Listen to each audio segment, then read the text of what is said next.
구약성경 사사기 10장입니다. 우리 1절부터 5절까지 함께 읽어보도록 하겠습니다. 읽습니다. 아비멜렉의 뒤를 이어 이사갈 사람 도도의 손자 부하의 아들 돌라가 일어나서 이스라엘을 구원하니라. 그가 에브라임 산지 사밀에 거주하면서 이스라엘의 사사가 된 지 23년 만에 죽음에 사밀에 장사되었더라. 그 후에 길르앗 사람 야일이 일어나서 22년 동안 이스라엘의 사사가 되니라. 그에게 아들 30명이 있어 어린 낙이 30을 탔고 성읍 30을 가졌는데 그 성읍들은 길르앗 땅에 있고 오늘까지 하봇 야일이라 부르더라. 야일이 죽음에 가몬에 장사되었더라. 아멘. 사사기를 읽으면서 우리가 한 가지 이해하셔야 겠습니다. 사사들 중에요, 이스라엘 민족 전체를 다스리는 사사는 없어요. 그러니까 여기 성경에 나오는 사사 그러면요, 이렇게 생각하시면 될 것 같아요. 가령 어떤 사사는 전라도 전체를 다스렸대요. 어떤 사사는 뭐 충청남도를 다스리고, 어떤 사사 덕분에 경기도가 평안해졌대요. 막 이런 식으로 생각하시면 돼요. 그러니까 우리 성경에 사사가 나오면 이스라엘 12지파 전체를 다스린 것처럼 많은 분들이 생각을 하시잖아요. 사실 그건 아니래요. 그건 아니니까 그걸 그렇게 생각하시고요. 앞서서 기드온의 아들 아비멜렉이라는 사람이 지가 왕이 되겠다고 해가지고 나서가지고 나라를 어지럽혔습니다. 그런 아비멜렉이 죽고 난 다음에 이사갈 사람 도도입니다. 그러면 이 사람이 지파가 어느 지파예요? 이사갈 지파죠. 이사갈 지파인데 그때 사실 사사가 어디서 일어나야 되냐 그러면 12지파의 중심이 에브라임 지파예요. 에브라임 지파. 근데 에브라임 지파에서 사람이 안 나서는 거예요. 장자 지파인데. 근데 이 이사갈 사람 도도의 손자 부하의 아들 돌라가 이사갈 지파인데 사사가 돼가지고 에브라임에 가가지고 거기서 사사 역할을 하는 거예요. 그러니까 쉽게 말하면 서울에 인물이 없어가지고 어디 저 밑에 전라도 해남 사람이 올라가가지고 서울을 다스렸다, 그런 것만하고 비슷하단 말이죠. 그러니까 에브라임이 얼마나 그 당시에 자기 살기 편하니까 딴 사람 안 돕고 뭐 역할도 안 했나 보여요. 한 가지 더 이해할게요. 이때 사사들은요, 돈을 받았을까요? 그냥 사사 역할을 해줬을까요? 이거에 대해서 말이 좀 학자마다 말이 많은데요. 사무엘이라는 사람이 나중에 사사가 되거든요. 근데 그때를 놓고 보면 그런데요, 사사가 무료 봉사직이래요. 그러면 이 사람이 에브라임 산지에 와가지고 사밀에라는 곳에 거주하면서 일을 했는데 돈을 안 받는 거죠. 그럼 에브라임 산지 사람들이 이 사람한테 사실 뭘 해줘야 돼요? 그만큼 삶을 책임져주고 해야 될 거 아니에요? 근데 그런 것도 잘 안 했겠다 싶죠. 우린 잘 모릅니다만 짐작이 좀 그래 보여요. 그리고 그 후에 길르앗 사람 야일이라는 사람이 등장합니다. 이 야일은요, 나중에 역대 상서에도 등장할 정도로 상당히 유명한 분입니다. 이분은 원래 하봇이라는 곳에 길르앗 사람 출신인데 성읍을 굉장히 많이 확장시켰습니다. 그러니까 하나님께서 벌려주신 땅들이 있을 거 아니에요. 근데 길르앗 사람들이 그 땅들을 제대로 정복을 못한 거죠. 제대로 자기 지파가 땅을 차지하지 못하고 있었나 봐요. 그런데 이 야일이라는 사람이 등장해가지고 그 땅들을, 하나님이 벌려주신 땅들 있잖아요, 이 길르앗 지파에게 주신 땅들을 다 확장시킨 거예요. 그러니까 길르앗 땅에 그때까지 살고 있던 가나안 족속을 쫓아내고 거기에 길르앗 지파 사람들이 정착할 수 있도록 도왔던 사람이 이 야일인가 봐요. 그래서 오늘까지 그 성읍 이름들을 그 사람을 따라서 하봇 야일이라 한다죠. 그렇게 돼 있죠. 밑에 이제 설명이 붙어 있어요. 성경 밑에. 하봇 야일이란 말은 야일의 동네. 그러니까 야일이 넓혀놓은 땅들, 그곳에 마을들이 이루어졌다는 거죠. 22개 마을이 이 사람 덕분에 이루어졌대요. 굉장하죠? 상당한 사람입니다. 사사들 중에 땅을 넓혔던 사사는 이분이 유일한 것 같아요. 이제 성경 읽어보면 사사 중에는. 자, 그리고 난 다음에 이 정도 한 지역에서는 조금 좀 괜찮은 사람이 나타난 거죠. 가령 우리나라 전체에서 저쪽 뭐 전라남도 뭐 순천에 한 사람이 나타나가지고 좀 그쪽은 괜찮았다. 그리고 또 저쪽 강원도 춘천 쪽에 한 사람 나타나가지고 그쪽은 좀 괜찮았다. 그런 이야기예요 지금요. 근데 그때 정도 이스라엘 민족은 어떠했을까? 6절입니다. 6절부터 우리 먼저 9절 읽어볼까요? 이스라엘 자손이 다시 여호와의 목전에 악을 행하여 바알들과 아스타롯과 아람의 신들과 시돈의 신들과 모압의 신들과 암몬 자손의 신들과 블레셋 사람들의 신들을 섬기고 여호와를 버리고 그를 섬기지 아니하므로 여호와께서 이스라엘에게 진노하사 블레셋 사람들의 손과 암몬 자손의 손에 그들을 파심해 그 해에 그들이 요단강 저쪽 길르앗에 있는 아모리 족속의 땅에 있는 모든 이스라엘 자손을 쳤으며 18해 동안 억압하였더라. 암몬 자손이 또 요단을 건너서 유다와 베냐민과 에브라임 족속과 싸움으로 이스라엘의 공고가 심하였더라 합니다. 자, 여기 사사기를 읽다 보면 하나님 앞에서 그 악을 행했다는 말은 많죠. 계속 악을 행하잖아요. 근데요, 하나님의 이런 감정이 드러난 건 처음이에요. 거기 7절에 진노하사라는 말에 줄을 그어보세요. 하나님이 화가요? 그냥 화난 정도가 아니라 성경에 진노하사라고 하는 표현을 하면 거의 하나님께서 그 다음에 이스라엘 민족을 멸망시켜 버릴 정도거든요. 대부분. 근데 감정이 이 정도였나 봐요. 우리는 하나님에 대해 그렇게 생각해요. 하나님은 끝까지 참아주시는 분, 보통 그렇게 생각하세요. 근데 하나님도 보면요, 오래 참으시지 끝까지 참으시진 않더라고요. 끝까지 참으신다면 노아 홍수 없었겠죠. 그 악해도 그 다음 계속 살아줄 거 아니에요.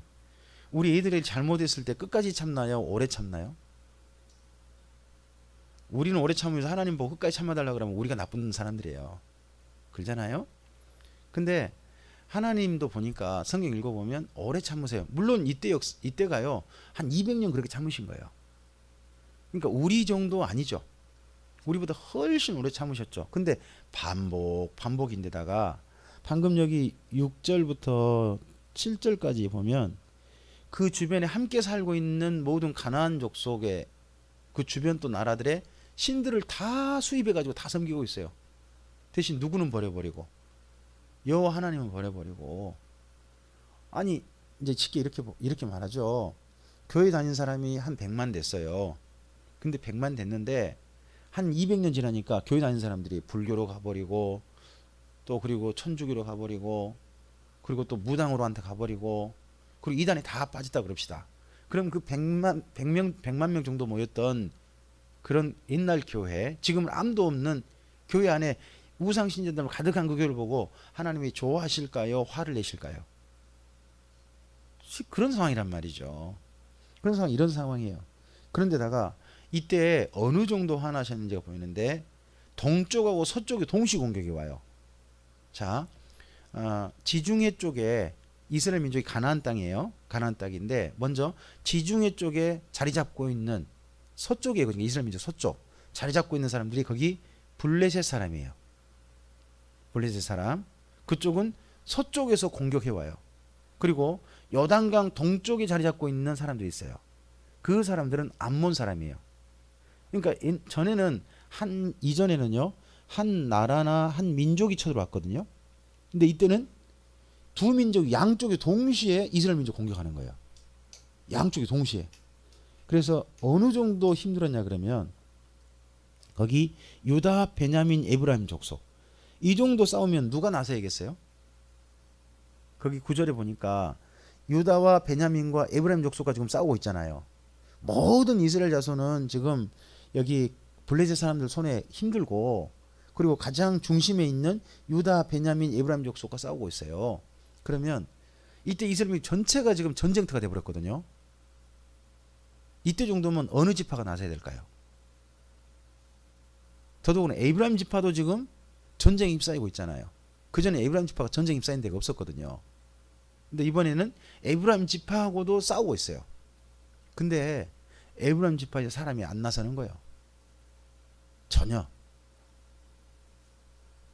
그리고 이스라엘 전체가 힘드니까 이때 이스라엘 민족이 하나님께 도움을 청합니다. 자, 10절 이하 읽어볼까요? 이스라엘 자손이 여호와께 부르짖어 이르되 우리가 우리 하나님을 버리고 바알들을 섬김으로 주께 범죄하였나이다 하니 여호와께서 이스라엘 자손에게 이르시되 내가 애굽 사람과 아모리 사람과 암몬 자손과 블레셋 사람에게서 너희를 구원하지 아니하였느냐. 또 시돈 사람과 아말렉 사람과 마온 사람이 너희를 압제할 때에 너희가 내게 부르짖음으로 내가 너희를 그들의 손에서 구원하였거늘. 거기 시돈, 아말렉, 마온 사람이 이게 이들을 전체적으로 합쳐가지고 이들이 쳐들어왔을 때가 어디냐 그러면 사실 기드온이에요. 기드온이 그 300명 있죠. 300명이 그들을 이스라엘 민족의 승리를 가져왔을 때 거기 말씀 보시면 12절 말씀 보니까 내가 너희를 그들의 손에서 구원했다. 하나님 그렇게 이야기하시죠. 내가 너희를 그들의 손에서 구원했다. 그러니까 300명 힘 때문에 그 이긴 게 아니라는 거죠. 그죠? 하나님이 하셨다는 거죠. 하나님께서. 자, 그런데 이렇게 했거늘 13절요. 너희가 나를 버리고 다른 신들을 섬기니 그러므로 내가 다시는 너희를 구원하지 아니하리라. 하나님께서 마음이 이번엔 단단히 틀어져 버리신 것 같죠. 내가 다시는 너희를 구원하지 아니하리라. 그 전에 자식들을 도와주고 또 도와줬는데 이 자식이 도와줄 때마다 그거 가지고 사업은 안 하고 그동 아버지한테 가져가 가지고는 사업한다는 핑계 대고는 그냥 계속해서 집 먹고 사는데 다 써버려. 어디 회에 놀러 가고 막 그러면 그 아버지가 이제 한 세 번째, 두 번 망해 먹고 세 번째 오면 아버지가 뭐라 그럴까요? 사업을 그렇게 하다가 망해 먹으면 내가 너 다신 사업자가 안 돼준다. 그러면 하실 수만 하잖아요. 하나님도 지금 그러시는 지경이란 말이죠. 하나님이 도와주면 하나님께 와야 될 거 아니에요. 하나님을 섬기고 하나님과 함께 해야 될 거 아니에요. 근데 좀 도와줄 때는 한척 하다가 살만하면 하나님 버리고 딴 데 가버리고 이런 짓거리를 반복하니까 하나님도 정말 화가 나셔버린 거죠. 내가 다시는 너희를 구원하지 아니하리라. 저는 마지막에 이 말씀이요. 신실하신 하나님의 말씀대로 반드시 하시는 하나님이라고 해가지고 이걸 적용하게 되면 이거 끔찍한 일이에요. 그죠? 근데 이게 뭐냐? 하나님의 감정이란 거죠. 감정. 혹시 애들한테 너무 화나셔가지고 그런 이야기 해보신 적 있나요?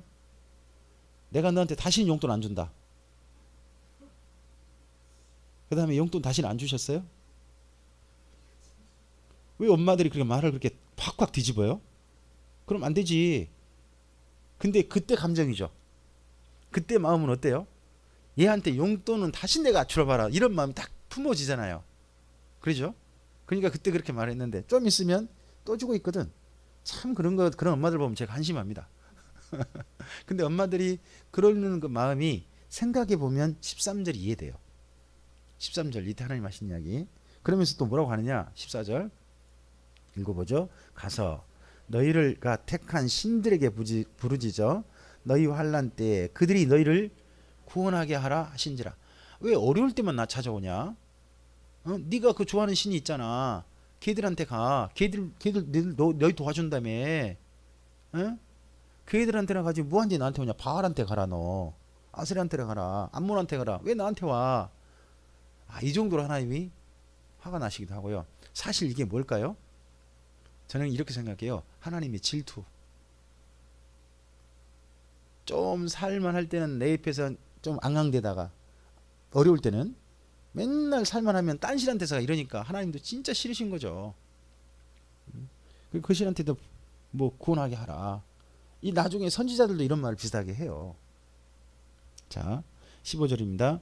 이스라엘 자손이 여호와께 여쭈되 우리가 범죄하였사오니 주께서 보시기에 좋은 대로 우리에게 행하시려니와 오직 주께 구하옵나니 오늘 우리를 건져내옵소서 하고 자기 가운데서 이방 신들을 제하여 버리고 여호와를 섬김에 여호와께서 이스라엘의 권고로 말미암아 마음에 근심하니라. 자, 16절을 하고 13절하고 두 개 함께 보면 13절 하나님께서 그냥 진짜 마음으로 이해하신 거지만 그건 그냥 감정이 그러셨다는 게 보이죠. 조금 잘하니까 또 뭐예요? 힘들고 어려운 거 보고 마음에 근심하잖아요. 꼭 우리 김은경 성도님이나 제 아내 같죠? 애들 용돈 안 준다겠다가 용돈 없는 것 때문에 허덕허덕한 거 보고 금방 또 마음이 어떠세요? 그렇죠. 하나님도 이러신단 말이죠. 그래서 우리가 하나님을 이해할 때 제가 그 전에 성경을 보면서 하나님이란 분을 뵐 때 뭐라 그럴까 감정이나 이런 심정이 있는 분이라는 생각을 한 번 잘 못 해봤던 것 같아요. 그냥 주식 뭐 기도하면 주식이나 하는 분 그런 분으로 생각했지 우리랑 똑같이 질투하시고 우리한테 좀 더 사랑받고 싶어 하시고 가까이 오면 좋아하시고 멀리 떠나고 딴신 따라가면 막 너무 싫어하시고 이런 분이신 줄을 참 잘 이해를 못했던 것 같아요. 우리가 부모님 앞에서 철이 든다라는 말을 쓰잖아요. 그게 뭔 말일까요? 제가 좀 이런 생각을 해봤거든요. 예전에는 몰랐는데 그때 엄마가 이래서 나한테 이랬나 보다 하고 이해하는 걸 보고 철든다 그러잖아요. 그게 뭐예요? 애들이 나한테 속상하게 할 때 엄마가 그때 그래서 나한테 이렇게 했구나. 우리랑 내가 똑같았구나. 그때 엄마 마음이 얼마나 아팠을까. 이런 걸 이해하는 거잖아요. 그게 철드는 거잖아요. 그래서 저는 성경 읽어보면서 어떤 사람이 진짜 하나님 앞에서 성숙한 사람, 철든 사람이냐. 성경 읽어가다가 하나님께서 나한테 뭘 기대하시는지 또 이스라엘 민족에게 또는 이 성경 속에 나타난 사람들한테 어떤 마음을 품고 그들을 대하셨는지가 이제 그분의 감정까지 이해될 때가 저는 철든다는 게 아닐까 하는 생각을 해요. 제가 생각하기는 이래요. 매주일 아침 하나님 앞에 정성껏 거의 성실하게 늘 예배하는 우리 김은경 성도님 보고 하나님께서 어떤 마음 품으셨을까? 어떤 마음이실까? 어떤 감정이실까? 저는 정말 흐뭇하실 것 같아요. 정말 좋으실 것 같아요. 우리 하나님이 좀 츤데레시라 우리한테 직접적으로 말씀을 하진 않지만 아마 천국 가면 하나님께서 뭐 김은경 성도님의 지난 삶을 다 기록해 놓으셨을 것 같은데 거기에 그거 있으실 것 같아요. 너 많이 힘들었지? 참 근데 그 힘들 때 피곤하고 그럴 때 아침마다 예배하는 너를 보고 내가 얼마나 좋았는지 모른다 하고 하나님께서 그거 꺼내셔서 이야기하지 않으실까 싶어요. 이렇게 이스라엘 민족에게 정반대 감정 보이신 하나님이시라면 성실하게 삶에 어떤 일이 있다 할지라도 성실하게 예배하고 그분의 말씀에 귀를 기울이고 또 그분의 말씀을 이해하고 그 말씀을 따라 살고자 하는 사람들 보고 정반대로 또 어떤 감정이시겠냐는 거죠. 정말 좋아하실 것 같아요. 자, 우리 나머지 읽어보죠. 그때에 암몬 자손이 모여서 길르앗에 진을 쳤으므로 이스라엘 자손도 모여서 미스바에 진을 치고 길르앗 백성과 방백들이 서로 이르되 누가 먼저 가서 암몬 자손과 싸움을 시작하랴. 그가 길르앗 모든 주민의 머리가 되리라 하니라. 이때 앞서서 아까 3절부터 5절에서 길르앗 사람 야일이 있었죠. 길르앗 사람 야일이 있었잖아요.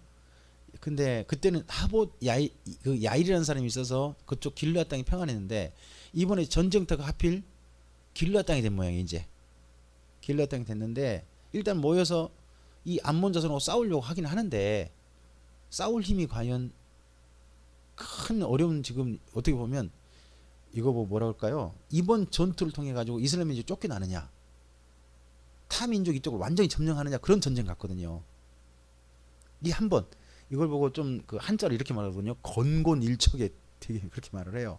이 한 번 때문에 운명이 걸린 거죠. 앞으로 이스라엘 민족 장래가. 근데 그 전투를, 이 전쟁을 앞서고 이거 누가 지도해야 되겠나 고민하다는 거죠. 자, 이때 하나님께서 마음에 근심하셨다면 이런 전투를 이끌 만한 사람이 준비되고 있지 않을까요? 예? 그 이야기는 우리 다음 시간에 또 봐가도록 하죠. 오늘 말씀에서 참 하나님께서 돕고 도와주고 하시는데, 그런 하나님 앞에 좀 살만하면 마음을 안 두고 딴짓거리 하는 이스라엘 민족을 보고, 또 그런 이스라엘 민족을 향해서 하나님께서 진노하셨다는 표현이 나오고, 내가 다시는 너희를 권하지 않겠다, 너희가 좋다는 그 신들한테나 가라, 이렇게 말씀하신 하나님 봤어요. 근데 그렇게 말씀하셔놓고는 곧바로 또 조금 이스라엘 민족이 하나님한테 바로 와가지고 하나님하고 매달리니까 또 마음에 근심하시는 하나님을 봐요. 그만큼 사랑하신다는 거죠. 사실 이런 사랑 엄마이신 우리 두 분은 이해하잖아요. 그죠? 그런 하나님께 거꾸로 성실하게 예배하고 한결같이 예배하고 늘 하나님의 말씀을 매 귀를 기울이고 그 말씀을 따라 한 걸음 한 걸음 살고자 하는 그런 사람들 보고 전부 다 하나님이 어떤 마음 품으실까 정말 흐뭇해 하실 것 같으세요. 이번 한 주간도 그런 하나님께, 정말 흐뭇해 하실 하나님께 정말 기쁘시게 생명책에 우리의 삶을 추억으로 기록하실 그런 하나님이셨으면 좋겠어요. 이 한 주간도 아름답게 하나님과 마음이 통하는 사람으로, 하나님과 함께 기쁘게 만나시는 사람으로 꼭 누려가시게 되기를 주님의 이름으로 축원합니다. 기도하겠습니다. 주님 감사합니다. 이스라엘 민족 때문에 계속 반복하고 또 반복해서 하나님을 떠나고 점점 이방신들이 늘어가는, 좋아하는 이방신들이 늘어가는 이스라엘 민족을 보고 마침내 진노하시는 하나님까지 뵙게 됩니다. 주님, 이러한 이스라엘 민족에게 하나님께서 그래도 그렇게 진노까지 하셨고, 나 너희 다시 안 도와준다, 너희 좋아하는 신들한테나 가라, 그러하신 하나님께서 다시 또 하나님 앞에 이스라엘 민족이 매달리자 금방 마음이 돌아셔서 가지고 근심하시는 그런 하나님을 뵈면서 얼마나 하나님께서 사람들을 사랑하고 계시는가 하는 것을 보게 됩니다. 주님, 우리가 이런 하나님을 이용해서 자꾸 딴짓거리 할 게 아니라 이러하신 하나님께 정말 마음을 두고 성실하게 주님을 사랑하고 걸어가므로 정말 우리를 통해서 하나님께서 조금이나마 더 활짝 웃으시고 기뻐하시기를 기대하며 삶의 자리에 서 있기를 소원합니다. 그렇게 걸어가고 싶습니다. 그렇게 살고 싶습니다. 주님, 그러한 우리를 주님께서 기쁘게 도와주셔서 성령님의 도우심이 우리 삶 가운데 함께하게 해주시고 주의 진리를 바르게 알아듣도록 우리의 마음에 눈을 열어주셔서 진리를 알고 그 진리를 따라 하나님께서 어떻게 살길 원하시는 그 삶을 알아서 그렇게 거기를 목표로 한결같이 걸어가는 우리들이 되게 하옵소서. 그래서 우리의 이 한 주간의 삶이 또한 하나님께서 기쁘시게 생명책에 기록하시는 하늘나라의 추억이 되게 해 주시옵소서. 우리의 삶을 주님의 손에 의탁드리오며 예수님 이름으로 기도합니다.